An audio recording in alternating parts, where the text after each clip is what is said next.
这两天，不少目光都放在了美国狂烧7780亿美元的国防预算上了。毕竟，这可比美国当初自己给出的初稿着实多出了不少，甚至已经通过了两院，只剩下拜登签字画押了，因此直接引爆了国际热议。然而，就在这样一个时候，俄罗斯却悄无声息地对日本亮剑了。24小时内，日本接连发出4条消息，其中中国军舰也凑个热闹。据官方媒体《环球时报》旗下栏目12月16日援引日本防卫省消息，15日，俄罗斯9架军机接连绕飞日本半圈，而且日本公布的路线图上完全能够看出俄罗斯这次究竟有多强势。不得不说，俄罗斯这还真是不出手则已，一出手惊人。如下图。值得一提的是，在15日的绕飞中，还有2架图 95MS 战略轰炸机，并且从俄罗斯国防部发出的消息来看，这种绕飞或者说这种示威活动，未来俄罗斯还会定期举行。好家伙，俄罗斯这是要全面出击了！而且从另外的消息来看，这还是一套连招啊！而且需要注意的是，就在前一天，也就是14日，日本防卫省也报道了一则消息，说的也是俄罗斯军机绕飞日本，并且从当时的消息来看，当时的飞行路线图和这一次何其相似，只是没有带上战斗机伴飞，所以军机数量少了那么几架。不过这显然也不影响俄罗斯对日本的威慑。你以为俄罗斯的手段就仅仅只有如此吗？并不，依然是在这48小时之内，日本防卫省还另外发了3条消息，也就是加上军机绕飞的2条，一共是5条。只不过和军机绕飞不一样，这3条消息都和军舰有关，而且一条说的是中国军舰，另外2条则是俄罗斯军舰。第一条消息，15日，就在俄罗斯军机绕飞日本半圈的同时，俄罗斯沙波什尼科夫元帅号护卫舰也出现了日本海，并且还开了火，发射了一枚俄罗斯最新型号的反潜导弹，然后击毁了水下目标。这一下日本直接心里一紧，虽然俄罗斯说是针对的美国在俄边境的潜艇威胁，但是日本和美国在这里可是一根绳上的蚂蚱，俄罗斯对付了美国，还能对付不了日本？第二条就是当天晚上，俄罗斯一艘548号无畏级反潜舰出现在了长崎县的西北方向大约80公里的海域。当然这还不是最要紧的，最要紧的是第3条，在这48小时之内，日本自卫队在冲绳县宫古岛向北方向发现了一艘中国零52D 导弹驱逐舰，其中每一条搭配的都有日本派出军机军舰紧跟的消息。从某种意义上来说，中俄海空力量显然是已经直面日本的。日本最近这段时间借着美国一直在频繁的搞事，不仅干涉台海问题，还盘算着把南千岛群岛给要回来，一副有后台不怕的模样。不得不说，也不知道是谁给的勇气，让日本如此作死。且不说日本，就算是中国，从军舰屡次穿过宫古海峡就能够看出来，也是一个硬茬子啊。此前，美国让法国痛失900亿澳元，马克龙一气之下撤走驻美大使的事件引起了各界媒体的广泛关注。随后，拜登向马克龙打了一通电话以后，马克龙又乖乖把人送了回去。这一举动更是让各界观察人士颇为震惊，纷纷都认为法国投降的速度也太快了。主要原因就是美国为了维护自己的利益，拉拢英国以及澳大利亚在印太地区组建了奥库斯联盟，随后还答应为澳大利亚提供核潜艇技术。偏偏就是这一举动，让法国痛失900亿澳元的大单。因为美国在组建这个联盟之前，法国同澳大利亚签订了协议，并承诺澳大利亚出资900亿澳元，让法国为其建造一批核潜艇。但是哪知道美国会突然出手，答应为澳大利亚提供核潜艇技术，这样一来，澳大利亚就不愿意出钱让法国为自己建造核潜艇了。因此，法国到手的鸭子也就这样飞走了。随后，法国就认为美国这是在向法国捅了刀子，但由于法国的实力不敌美国，因此也就不敢说什么。不过，近日法国似乎终于硬气了一回，以牙还牙，找美国报了仇。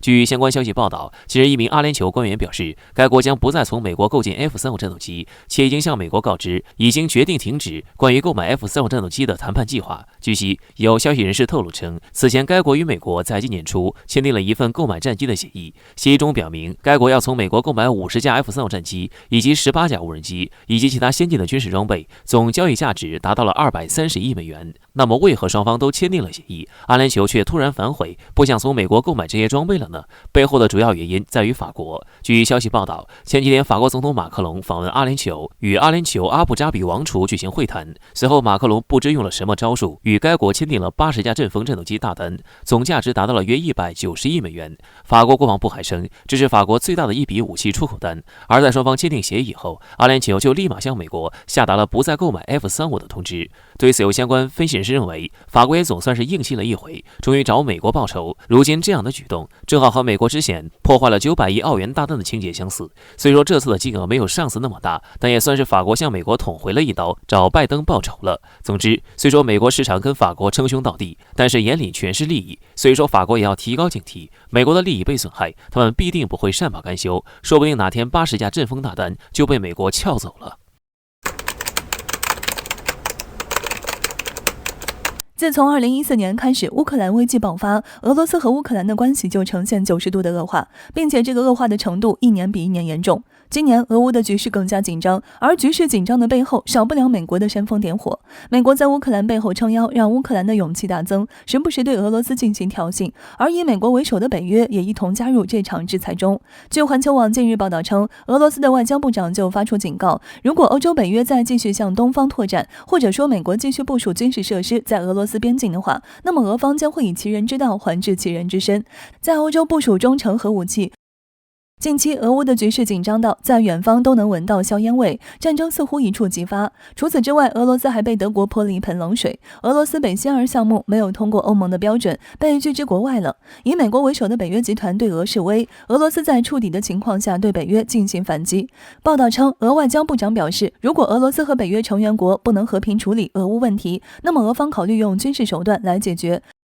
对于吃硬不吃软的北约，用强硬的手段才能让问题解决。对于北约只许州官放火不许百姓点灯的常用套路，俄方表示已经失去了信任，以后不会再继续被牵着鼻子走了。俄罗斯不止一次对北约进行警告，而北约对俄罗斯的警告置若罔闻，依旧我行我素。俄罗斯提出的布置核导弹让北约怂了，北约表示愿意就军控对话。据环球网援引俄罗斯总统网站称，最近俄英双方首相电话会谈，双方讨论了俄乌的局势。英国对俄罗斯在乌克兰边境部署军事相关设备器械有所担忧。俄方回应道，乌克兰的政府一直在加剧地区的冲突，而乌克兰政府的行为多少有北约在背后撑腰，严重影响到了俄方的各方面安全。俄方认为，如果真的想要解决这样的问题，就制定规则，一次性说得明明白白。乌克兰在有北约撑腰的情况下越来越嚣张，而在这个时候却站出来一个明白人，乌克兰前将军。他在接受乌克兰相关媒体采访时表示，如果按照这样的情况继续发展下去，俄乌两国的关系很难会得到缓解，并且有发生战争的可能。他还认为，当战争真正来临的时候，乌克兰将会闪电投降，而且总耗时也就在6小时左右。从近几年乌克兰的兵力资源和军事装备上不难看出，这位前将军的担忧是真的。而且按照战斗的民族惯用风格，6小时内解决也不是不可能。北约通过乌克兰试图东扩，严重威胁俄罗斯的安全。如果俄罗斯不提出核导弹进行反击的话，估计北约也不会进行谈话。可见俄罗斯不好惹。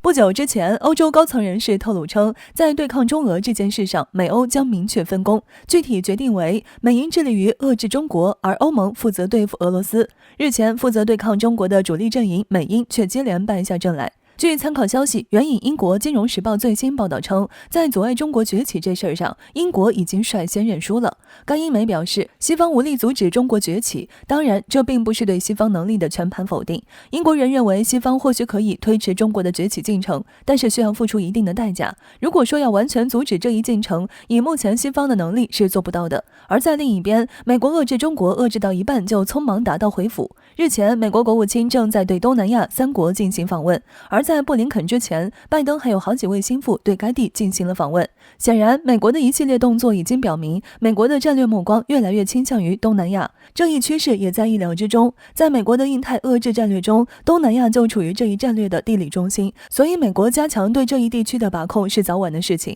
只不过这场本为强化对抗共识的东南亚之行，却早早潦草收场了。据澎湃新闻最新报道称，日前布林肯取消了原定对泰国的访问。详细报道介绍称，此次中断访问之旅是因为美国访问团中出现了一例新冠确诊病例，所以布林肯才不得不提早结束。从表面上看，这似乎只是一次偶然的突发事件，跟美国无力阻止中国崛起没有必然的联系。但是回顾美国因遏制中国所遭遇的种种意外，这之间似乎又有着某些必然联系。从根本上来说，中国崛起是大势所趋，在西方人眼里，中国崛起是一种十分异常的现象。但是了解中国发展史的人就会明白，崛起不过是中国恢复过去荣光的一种常态。中国在近代的衰落才是异常的，所以美国偏要阻止中国崛起。逆历史潮流的做法是注定失败的，在这一失败的大前提下，美国频发意外也就在情理之中了。更加残酷的是，美国加紧对抗中国，只会加速自身的衰落，最终或可让中国实现轻松躺赢。这一点已经展露出了一些苗头。正如同英国人所说的，完全阻止中国崛起，从来就超出了西方的力量限度。